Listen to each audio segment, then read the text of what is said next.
G'day. Today's guest is April. She was born as a Christian. She converted to Islam in July 2015 during Ramadan. That was 5 years ago. She is originally from a very small town in South Carolina, and she currently lives in Columbia, SC, with her husband and daughter. April is a special education teacher. She says that Islam has totally changed her life. She is grateful for being guided by God. She says it is truly the best thing she could have ever asked for in her life. Join us as we talk to April, and she also includes a special gift that helped her on her path to Islam. Welcome to the show, April. Thank you. Assalamu alaikum. Wa alaikum salam wa rahmatullah. Peace be upon you too. How are you doing today? Alhamdulillah, I'm well. Excellent. Yes, Yeah, great. So April's going to share her story about how she converted to Islam. April, can you tell us a little bit about yourself? I am American. I'm an African American young lady. I am married and I have a daughter. She's 3 years old. I currently am a teacher, so I thoroughly enjoy working with kids. I enjoy helping others and just I guess, spending time with my family and friends. Okay, sounds good. And can you tell us about your life before you accepted Islam? What was your life like? Sure.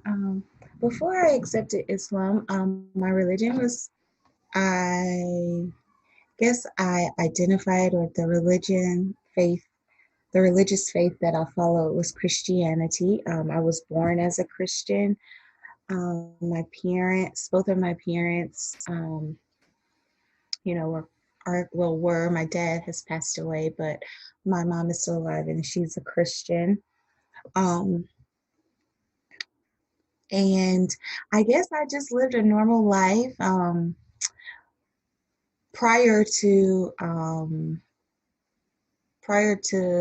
becoming a Muslim, I went through college. I started my career, so I would attend church as I moved to different parts of South Carolina throughout my 20s and after college. So, while I was there, I would look for church families or congregations to become a part of.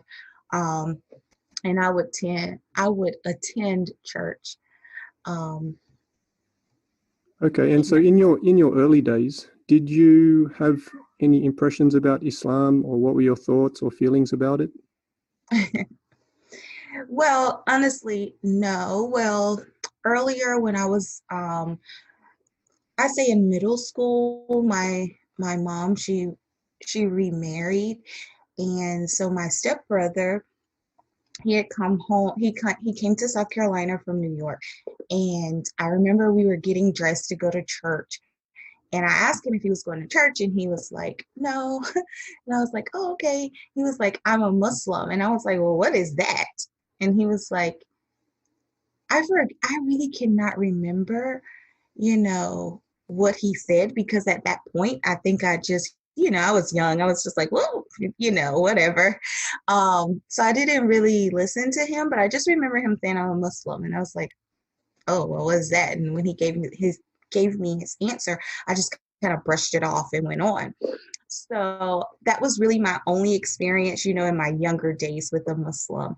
And I can't say that my time with him, was an extended amount of time, because he did not live in the house with us for very long. But other than that, I mean, all the way up until I was about, was it 2013? 2013. If I came in contact with any Muslims, I did not know about it. It was really in 2014 I began meeting a lot of people, and after just being around them for a while and talking to them, having conversations, being able to relate with them, I later would find out that they were Muslims. And so I was very shocked because my view of Islam or Muslims was very skewed, I guess, because of the media. So I always viewed Muslims as, like terrorists or, bad people that I probably should not be around.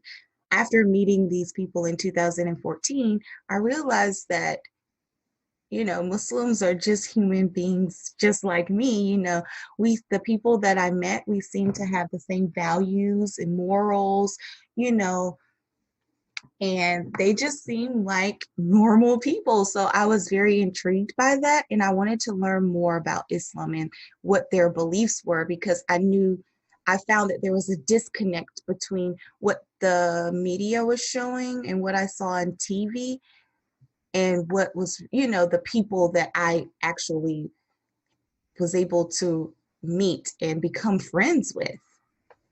Okay, and how did you meet these Muslims? Okay, so it was like one was in Charleston, South Carolina, and there were just a group of girls. We were all in the education field, so she was a teacher, and so we would like get together, like after school to go pick up dinner or eat, or we would make dinner for one another, at each other's home. And then one day she was just, talking about an event that happened in her life, and we like I was asking a lot of questions about like things that she was sharing. And then she was like, well, finally, she was like, well, I'm Muslim. And I mean, I can remember this conversation, like this part of it so vividly in my head because I sat there and I actually argued with her. I went back and forth with her, like, no, you're not. And she was like, yes, I am. And I was like, no, you're not. And she's like, yes, I am. And I was like,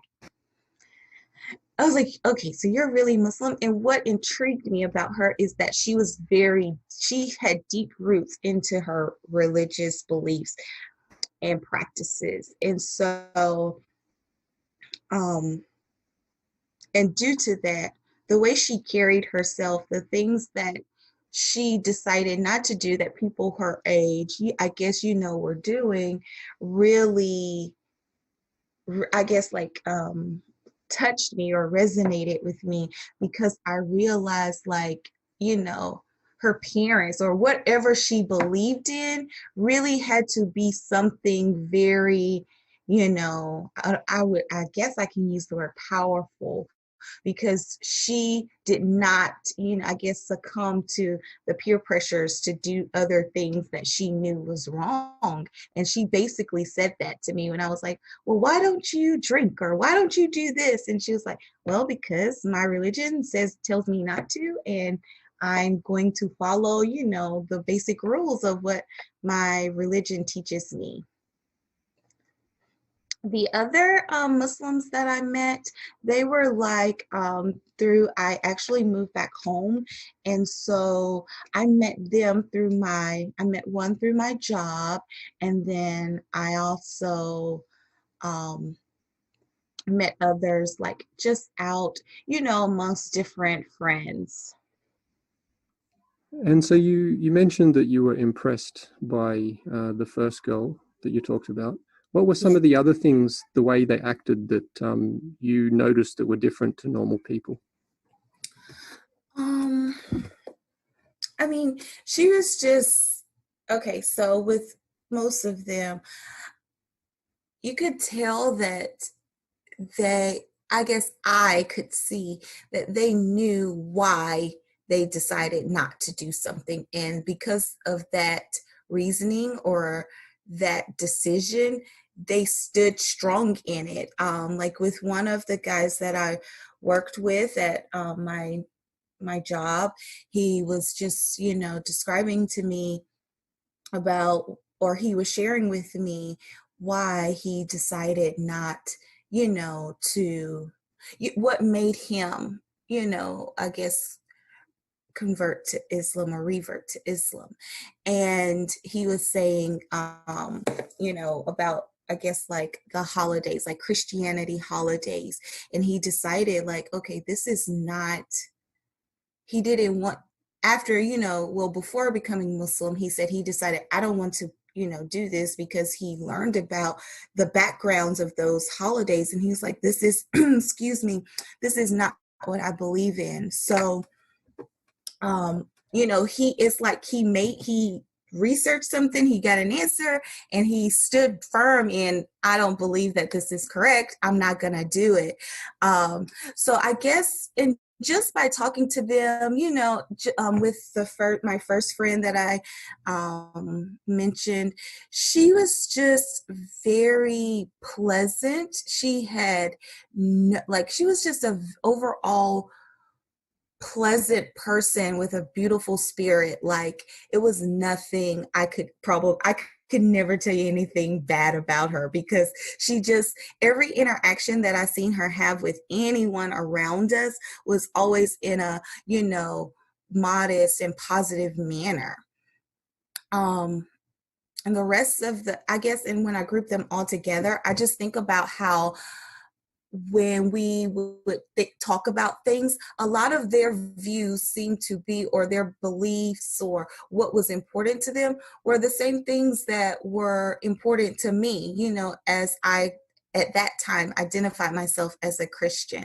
So, like I said, I just wanted to learn more about Islam after meeting them and getting a chance to know them, even prior to knowing that they were Muslims. Okay, and so that was 2014 when you met them, and then you converted in 2015. So that was a quick transition there. What were some of the other things that happened that made you think about converting? So one day I went to, I was in the grocery store, and this was after I was like, listen, I want to know more, about what Islam teaches, because, of my experience with my friends, the people that I had met recently.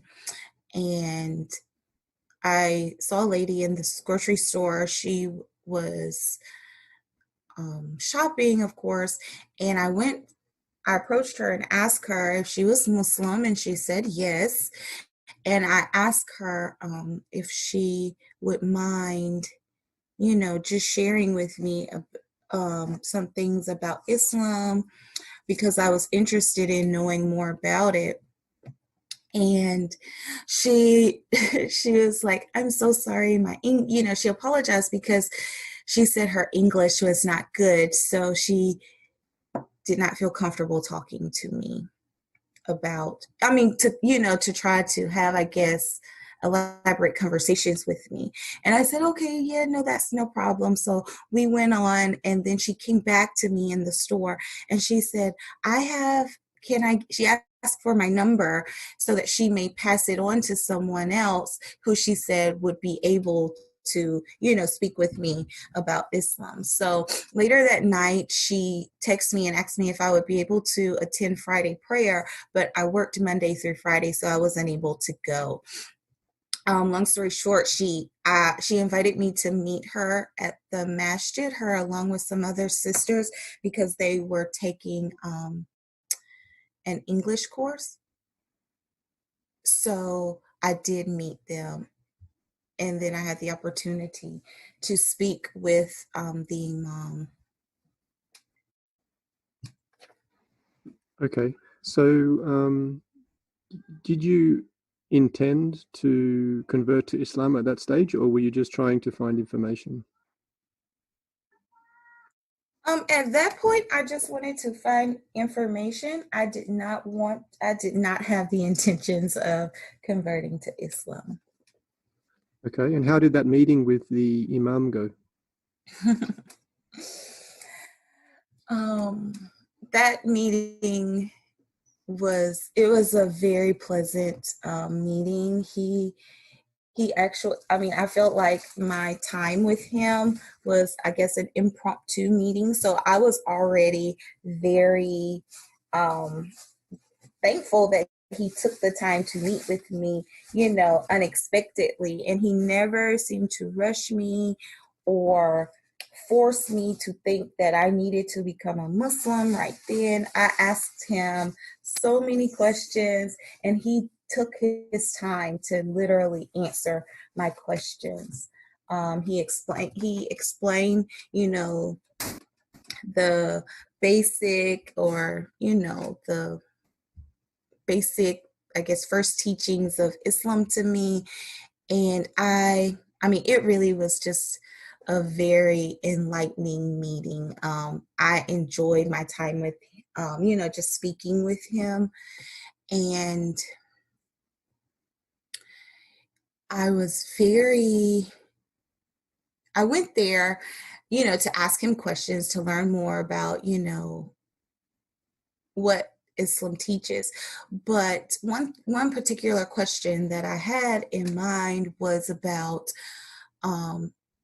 Jesus, because I knew as a Christian, I knew that Jesus played a very big role in Christianity, or I guess, with his miracles.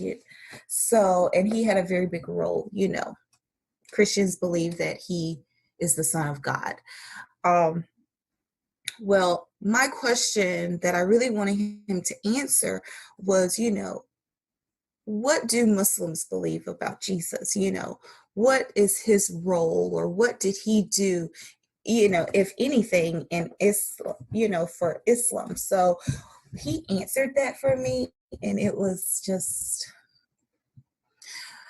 speaking with him, I felt like I had found clarity for an answer that I had been seeking an answer to for a very long time. And I say that in the sense of I can honestly say that I always saw God separate from Jesus. I did not believe that Jesus was ever God, or, I never thought that, even as a Christian.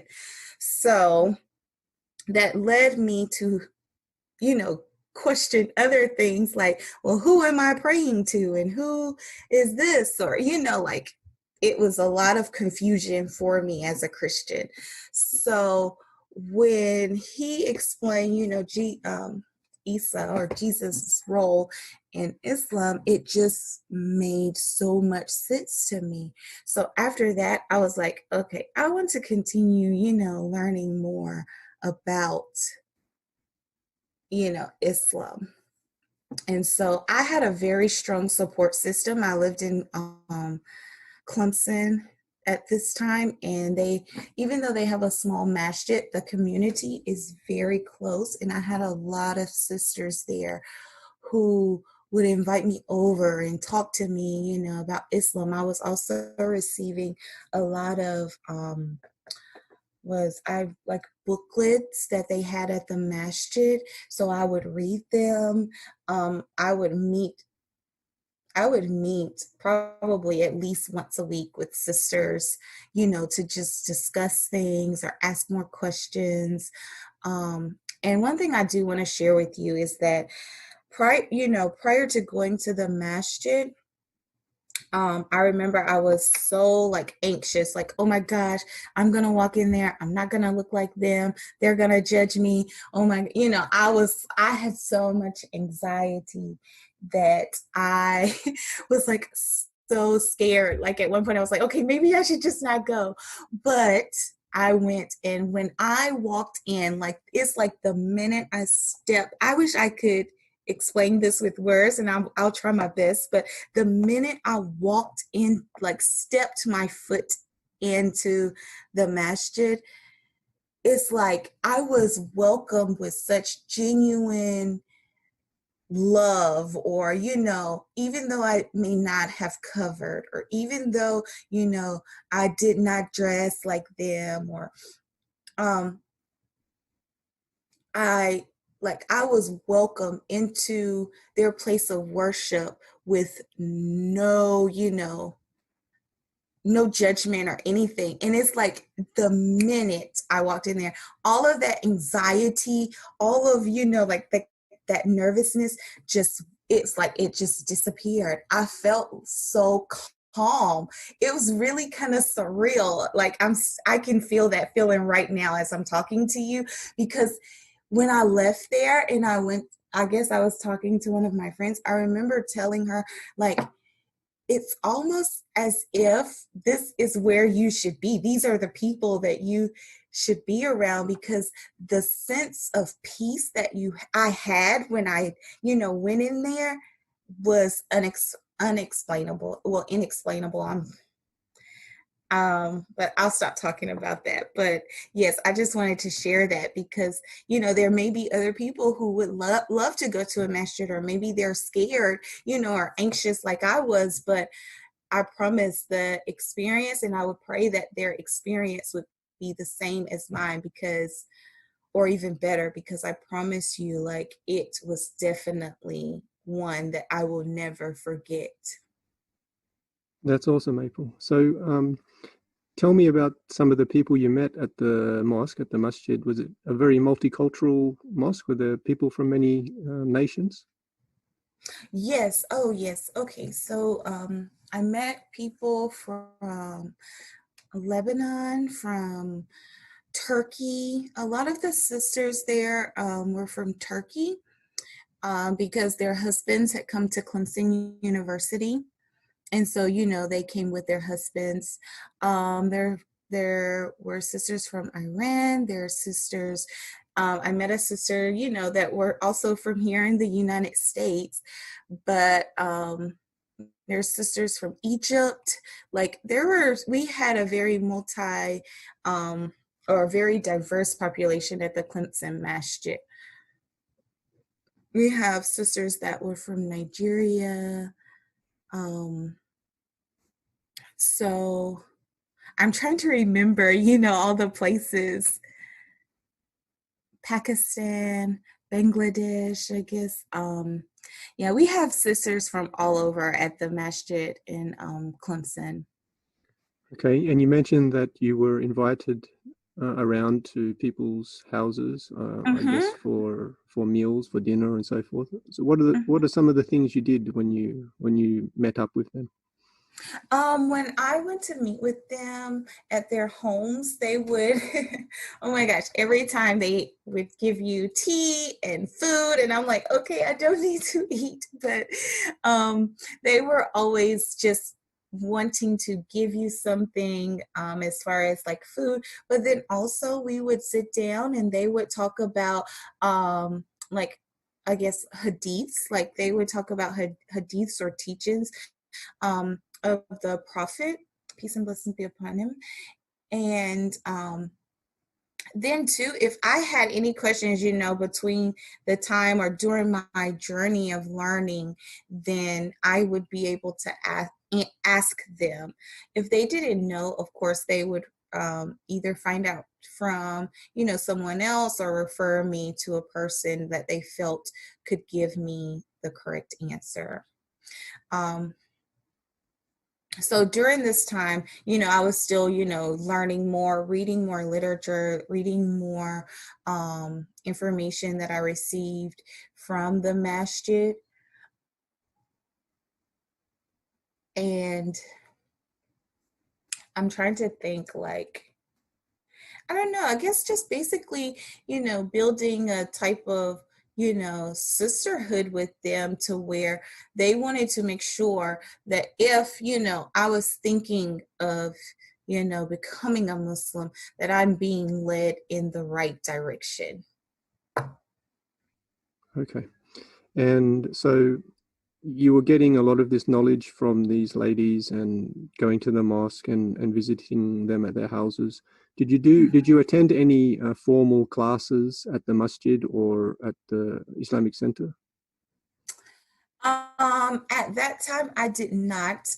I did not attend any classes. I don't really remember no classes that I did not attend. I don't want to say that there weren't any, but my work schedule was a little bit hectic at that time. So maybe they did have some, but I was at work when the classes were taking place. Most of my learning did take place with the sisters. And then, I'm even trying to think. I would say a lot of my learning took place. I had one sister that was very, very close to me. Well, I had a few, but this one I would go to her house like a lot. And um, and she's from Turkey, and a lot of things that I know right now came from, just spending time with her and her teaching me different things. I also had other sisters that would meet with me, and they too would teach me things or give me books to read that would help. Okay. And did you use the internet much to do your research? I did not use the internet very much. I may have, Googled the meaning of certain things, but I will say that I did not use the internet very much. Other than listening, oh, okay, so this was a very big thing too for me. I almost forgot about it. One day, one of the sisters that I'm talking about, she provided me with some CDs to listen to. She's like, while you're in your car, just listen to these CDs. And one of them was The Purpose of Life by, I don't want to say the wrong person, but Khalid Yasin? yes, yes. So I had this CD, The Purpose of Life, and I would listen to it in my car. My drives were not very long, so it took, over a certain amount of days for me to finally get through the entire thing. But I will never forget during this time, as I was driving to work one day, I listened, I was listening, and he was talking about how he was talking about how everyone basically is a Muslim, and even a child growing in its mother's womb is a Muslim because, we submit, because that child is submitting to the will of Allah. And then he also he went on to say, even Jesus was a Muslim because he was doing what he was submitting to the will of Allah. He did what Allah wanted him to do. And I just remember breaking down crying in my car, like as I'm driving, because that just touched me so much. Like I felt for a while like I had been given, or I guess I felt I had been led astray or led away from the true message, of what Allah or God truly wants us to know. And just by him, the entire message or lecture was a great message. To this day, I still listen to it. But just by him taking, Jesus, who, of course, as a Christian, that's who you mainly hear about, Jesus, Jesus, Jesus. So to hear that this person who I have held with high regard, he too was a Muslim. I was like, it's no other way that, you could choose a different religion. So, or different path. Like this has to be the truth. Um, so I felt like at that point, I was like, you know what? I did have an experience where I went to a church event with my family. And I remember saying, after I left that church, I was like, I will not go back into a church again. Which I have.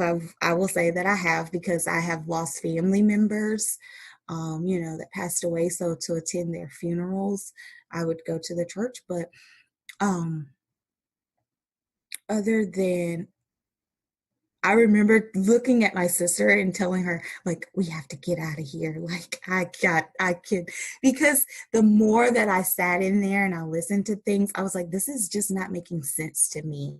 Like, I have got to, I guess get out. But um, it was like I say that to say it was at that point after listening to The Purpose of Life that message truly changed my life, and I knew, after listening to it that I had, I was on the right track of, finding a religion that matched my beliefs. Yeah, that's a great talk and a great video, that one. I remember watching it when I first converted to Islam. That's how old it is, and that's how good it is. It's still Mm-hmm. going around now. So I will try to put that a link to that in the show notes if anyone is interested in listening to it. It's a very good speech, and I believe he converted from Christianity as well, if I can remember rightly. Yes, that is correct. Yeah. Okay. So at this time, so this would have, this time when you're learning about Islam and you're thinking, about the religion, it must have been a very exciting time for you. But were you having any doubts still at that time, questions that you didn't have answers for, or things that were, stopping you from converting? Um,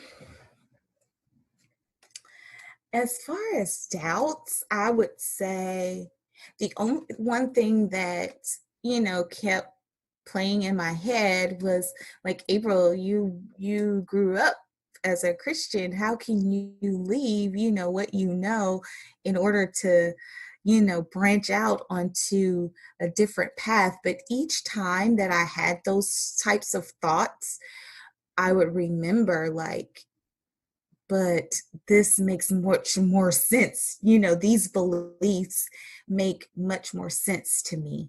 Like, this seems more real to me than um or more true. I guess, it has more of a truth to it for me than, you know, what I have been taught as as a Christian. So at that point, because I would be the only, I kept thinking I would be the only Muslim in my family. How am I gonna do this? Like, I'm having to learn to I'm having to learn to believe and practice my beliefs in a totally different manner. So those are the types of things that I would think about, I guess, that would bring any type of doubt. But at the end of the day, I guess once I thought about it, and really analyzed the situation, I was like, what's better for me to stay with what I know because it's what I know, or for me to branch out and try something different? Because it seems to be the truth to me. Um, I will say this because I think it's a very important point. During that time and during these times where I would have these thoughts, I kept telling myself, well, who's to say that, I told myself, well, I'm a Christian because my mom's mom's parents were Christians, or like, I was like, it probably went back generations, for I don't know, but who's to say that at one point, my ancestors were not Muslims? So I was like, this is something that's just being passed along and passed along and passed along till now. Here I am, and I'm like, wait a minute, I'm challenging what has been taught to me over, the last, I would say I was about 29, I think, at this time. So for the last 29 years. So I kept telling myself, well, just because that was passed down to them, that doesn't mean that it's right.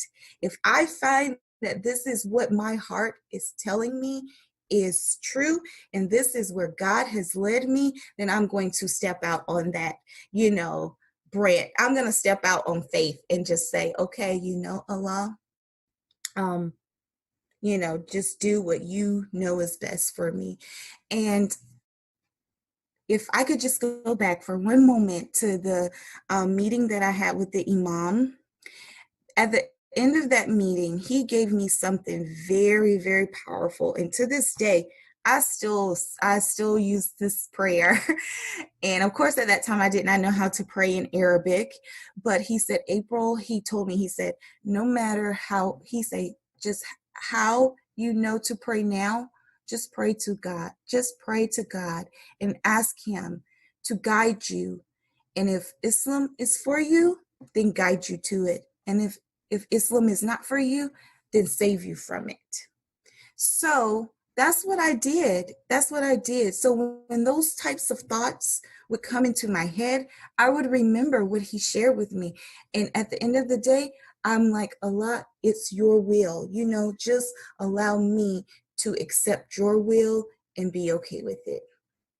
Alhamdulillah. Yeah, that's great. Thanks for sharing that, April. Hmm. Okay, so, with a lot of converts, what they do is before they convert, they sort of test out the religion by trying to do some of the rituals, for example, like praying or fasting, Hmm. and praying to God. Did you do any of that before you converted? Um, I did try the fasting because as I stated, when I took my shahada, it was during Ramadan. It was toward the end, but it was during Ramadan. And so I did fast. I did try to fast. I could not fast the entire day because of course that was my first time ever even doing anything, to that extent with no food or no water. Um, so I did try that Ramadan. Um, and I used advice from the sisters that I was meeting with, and they said, start with maybe half a day, and then try to increase it if you can. But basically they were like, Allah's not going to make anything too difficult for you, so he doesn't want you to fall ill or get sick or harm yourself. So they actually guided me on how, since it's my first, time trying this, to, just take it in increments. Yeah, so you've probably done 4 or 5 Ramadans. Right. Do you feel like it's easy now? Yes, alhamdulillah. It's much, much better. The Ramadan after, is this correct? The Ramadan after,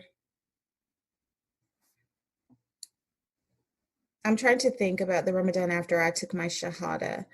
The Ramadan right after, so that was 2015.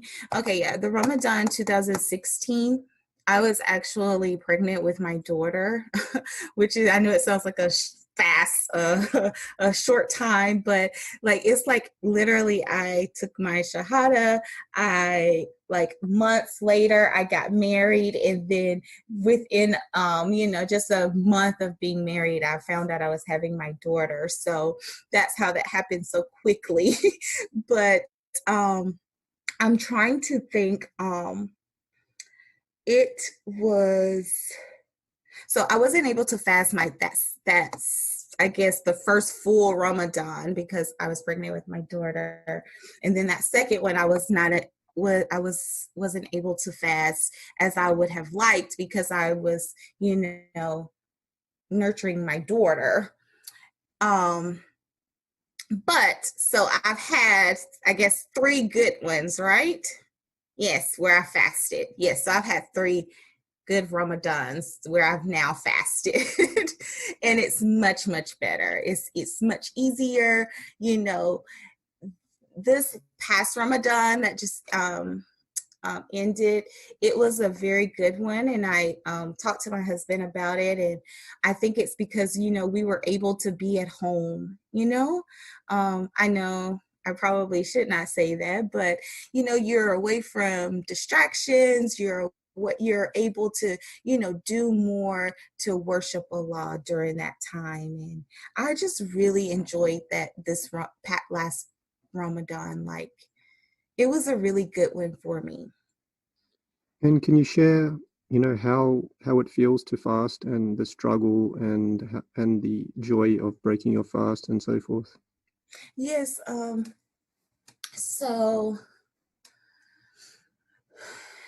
the first few days of Ramadan, it's more difficult than the remainder, I will say, for me. Um, but it's almost as if after a few days, after excuse me, you wake up, you eat. There are mornings that I could not even eat anything. Like I'm trying to force myself to eat because I'm like, I know I won't be able to eat until, 16 hours from now.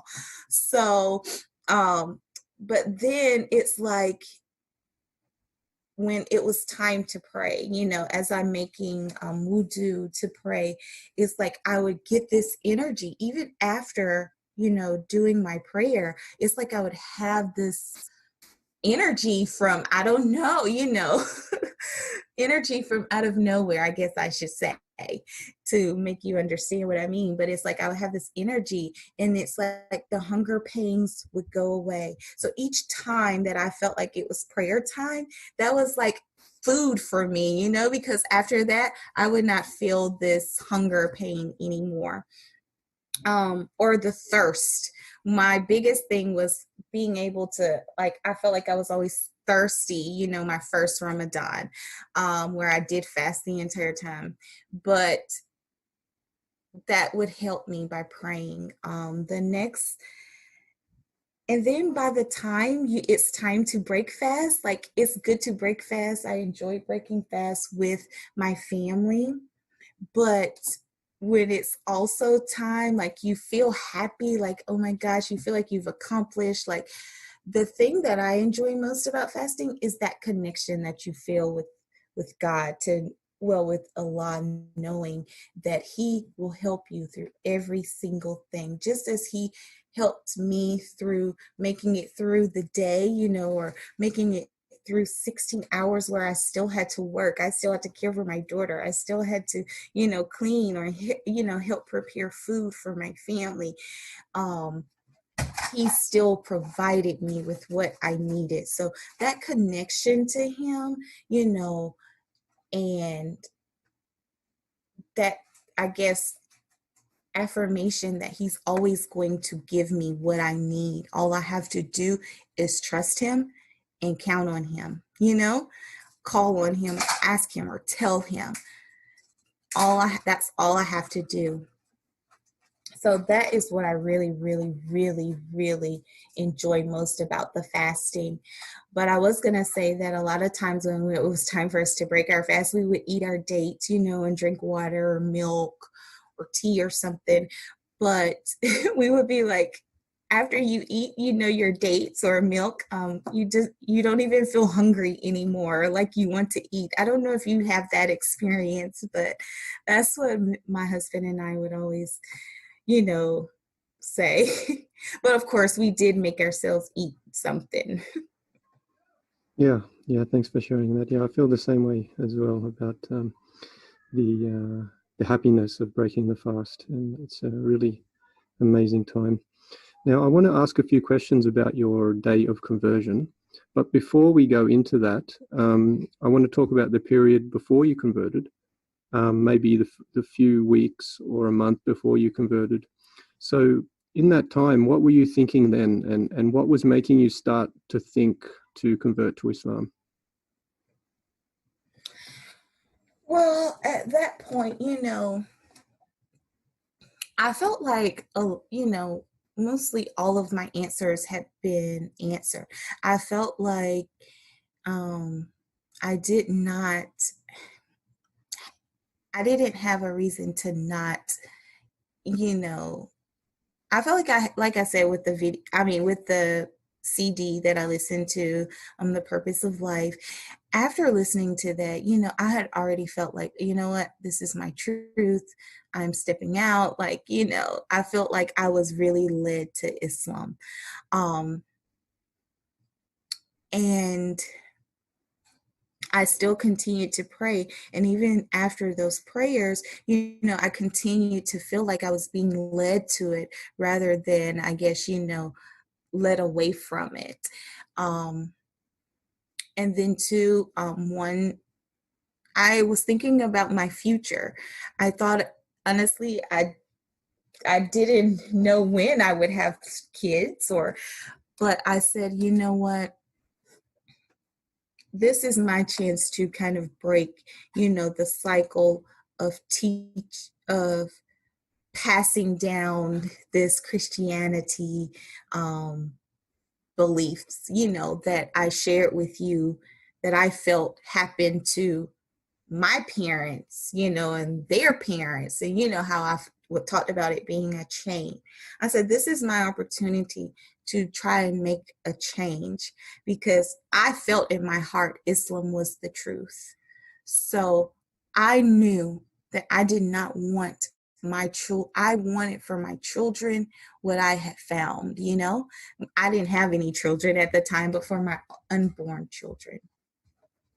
So I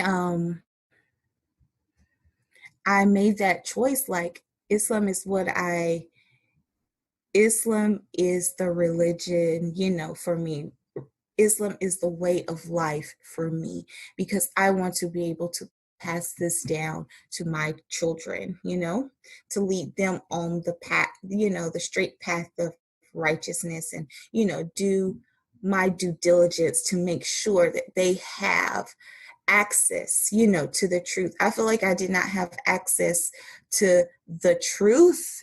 And I say that with quotation marks, but the truth, until I was 29 years old, So,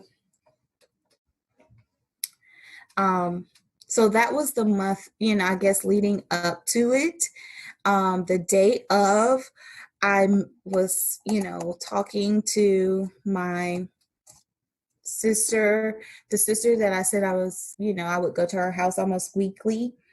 And I was like, I am just at the point, like, it's, it's Ramadan. I just feel, I feel like it's just time. I don't want to let any more time, go by when I feel that my heart, is that I'm truly being guided towards Islam. It's time for me to, begin living my life, as a Muslim. So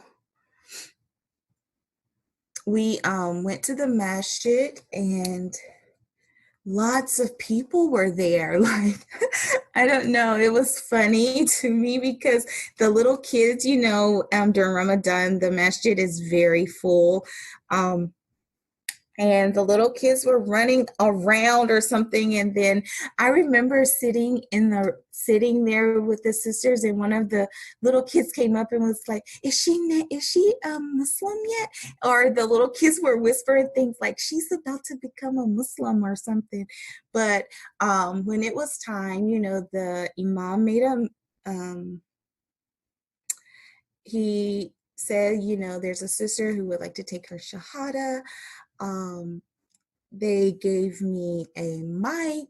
I was surrounded by the sisters who were, really close with me during this time, especially the one, her name is Kisban, and I'm going to say her name, but her name is Kisban, and she was standing right there with me. And, he just told me what to do, like repeat after him. And so I repeated my shahada. And after that, I just remember she was crying, I was crying.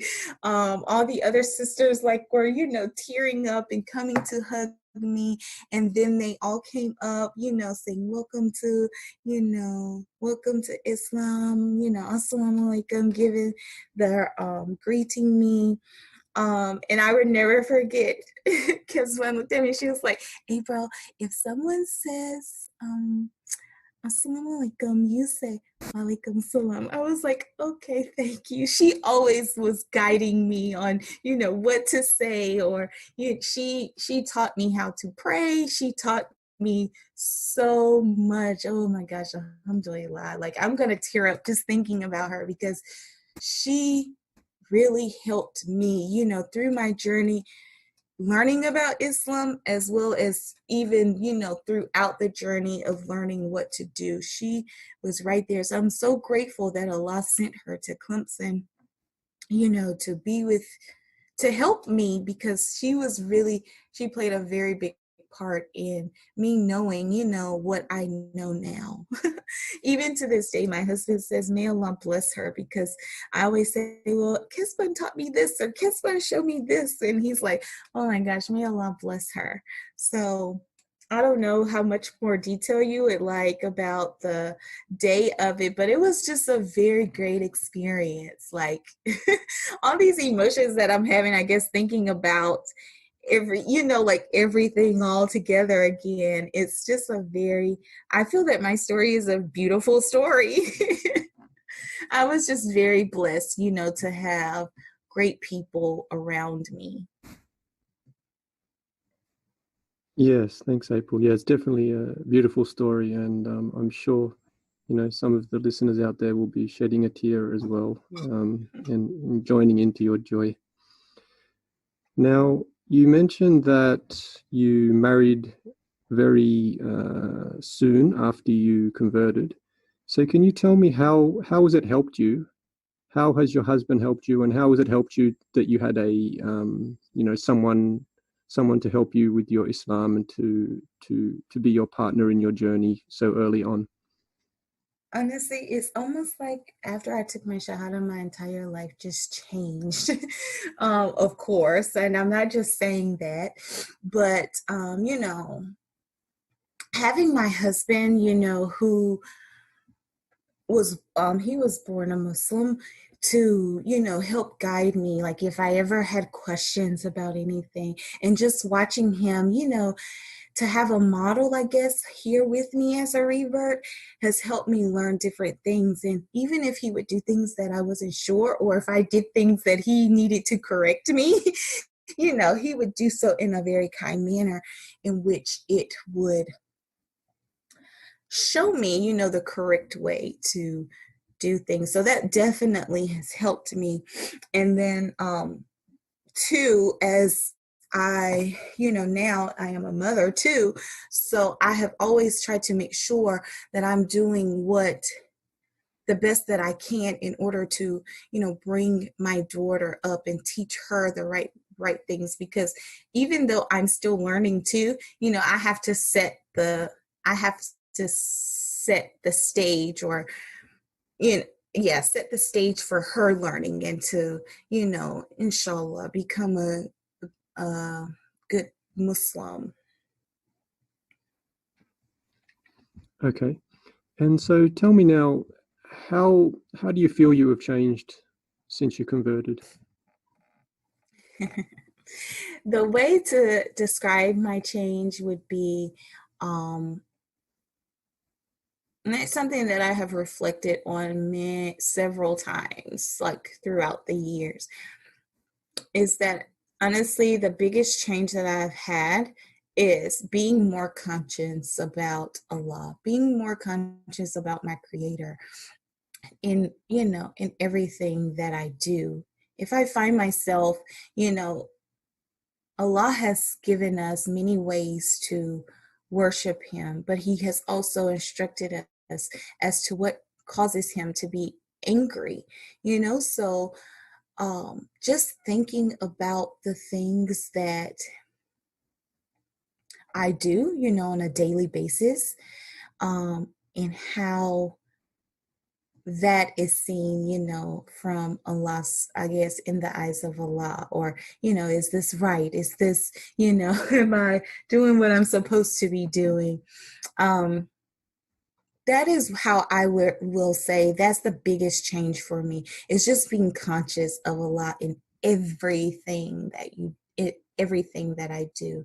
Before, I didn't have this feeling, honestly, as a Christian. I did not feel the conviction that I feel, even for things that I've done, in the past. But alhamdulillah, we serve, a merciful God.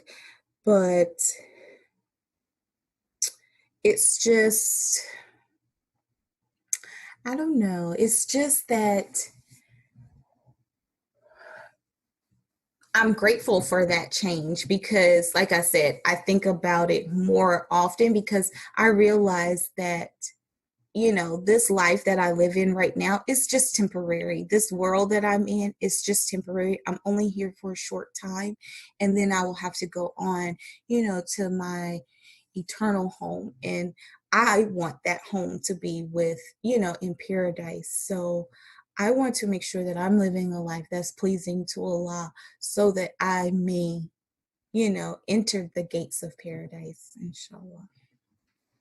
Yeah. And I feel like the only way to do that is for me to, be very conscious about Allah, always remember Him, always, remember. I guess the remembrance of Allah is really how my life has changed. It's changed my life in so many ways. Okay. And how has your character changed, the way you deal with people? Well, I think even before I became Muslim, I was a very, outgoing person. I feel like I was a very, kind person. I didn't really mistreat other people, I would say, in the sense of, just being outright ugly or, malicious or anything. I did not have this intent. So, but I will say I do think about my interactions with others. So I'm very conscious about that. Like I try to make sure that how I conduct myself, to others is what I would want people to see, I guess, how a Muslim behave, or Muslim things that I would want want people to see a Muslim doing. So I say that to say, like, it makes me think about things like, okay, even if someone is trying to, you know, wrong me, how can I, behave in a manner that says, okay, that's fine, you know, but and not try to be revengeful. Like I just, I guess my character, as far as being a pleasant and kind person, that has not really changed. But I do think about, like, when I'm placed in situations where I feel mistreated, how do I react to that? Like, what message do I send by my behaviors, since now that I am a Muslim? I did begin wearing I did begin covering, like, so I wear hijab, and that made me even more conscious about things because, here in the United States, Muslims, for the most part, we probably do not have a very good I guess reputation, especially where I'm from in the South. So I feel like the character that I have would hopefully make people, open up, not to, I'm not saying you have to become a Muslim, but open up to understand that that Muslims are people. Like, we have feelings, we are normal, and I am just as approachable, as any other person, but at the same time, you have to respect me, as a woman and as a human being. Okay. And tell me some of the lifestyle changes now that Islam has given you. The lifestyle changes. Well, of course, now I am more family oriented. I understand the value of having time to be with my family. And I actually learned that, even after the loss of my dad. But just learning to kind of manage your time, to make sure that you don't just waste time doing things, and to always seek knowledge. One thing that anytime I talk to anyone, a sister, or I'm listening to a lecture, I feel like one thing that is always reiterated is that you have to seek knowledge. So, learn more, learn. So one thing about me that I would say that has changed is that I'm always seeking different ways to learn different things, and to become better, become a better worshiper for Allah, to become a better teacher, to become a better mother, because no one ever learns everything, right? So that's one way that I would say has changed. And, even though I, I would say that's about it. Okay, great. Thanks for that. And so I've got two more questions for you. So you mentioned the hijab and that you're wearing it. So a lot of our listeners out there are thinking about becoming Muslim, and they're doubting and having doubts and worries about this issue about wearing the hijab. What advice would you give to them about this, and how can they move forward? Um, the advice that I would give to a sister who is, thinking about becoming Muslim and then wearing hijab, I had, like, I know I keep saying this um, throughout our discussion, but I definitely had a very supportive um, group around me. And one thing that they told me is don't try to do too much too fast, because if you try to do too much too fast, you will feel overwhelmed, and then you will feel defeated, and then you'll just want to give up. So they just told me, even with hijab, just take your time, one thing at a time. So my main thing when I first converted was to learn prayer. I wanted to learn how to pray. Um, so then with the hijab, like, after I just continued to pray about it, like, there were times where I would wear it out in public, but I did not wear it full time. So just take it upon, I would say, take it at your pace. But then too, not just your pace, ask Allah to guide you through that transition, because it will be different at first, but then once you begin wearing it, you really have this sense of security, this sense of respect and modesty, and it really is a very great feeling. Um, And I'm sure that, as long as you believe and you feel in your heart that Allah will help you through that journey, Allah does not make anything difficult for you, then even if you're in a society where maybe, wearing hijab is looked at as different, or,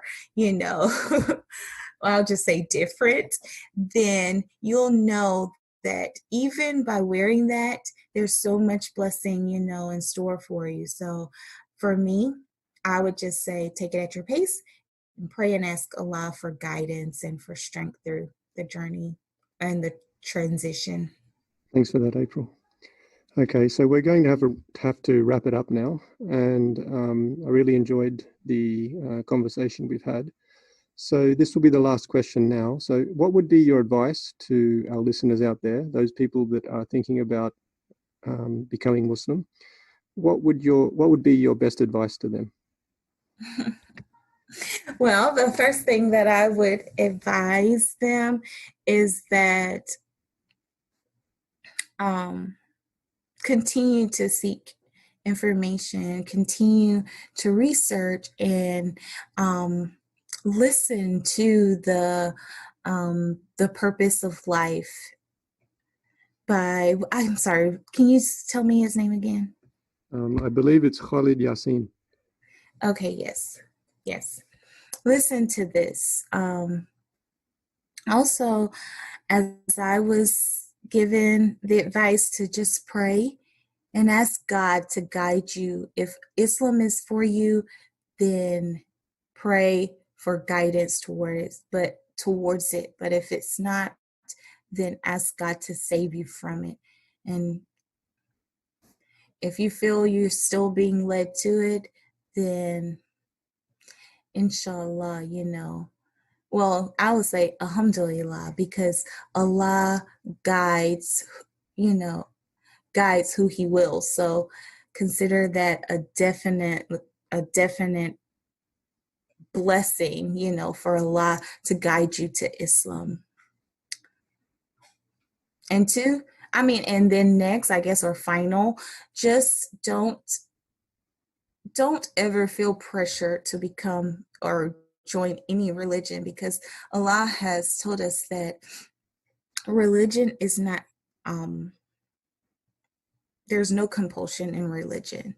Okay, so if you feel guided, then that's a blessing, but pressure to do it is not the right way. So just believe in God, pray to him, and he will definitely show you the right way. Anything else? No, well, other than I would like to say, make sure that you have some type of support group or support person of support that could help you. I know that there are groups on Facebook. If you don't know anyone personally, there are people that or maybe at your local masjid, like the imam or brothers or sisters who can help you. So just make sure you build a support system that can truly help you and help guide you once you do become Muslim, because that will definitely help you to, stay steadfast in learning more about the religion and its practices. And that's it. Okay. Thank you so much for sharing that, April. Thanks for coming onto the show. No problem. It's been my pleasure. Thanks for having me and inviting me. Yeah, you're very welcome. Yeah, I enjoyed it a lot, and I found your story very inspiring, and it was a beautiful story, and I hope that our listeners out there will also find it the same way. Inshallah. So I'll have to leave it there, and I will send the peace and blessings of God. May that be upon you and also onto all our listeners out there.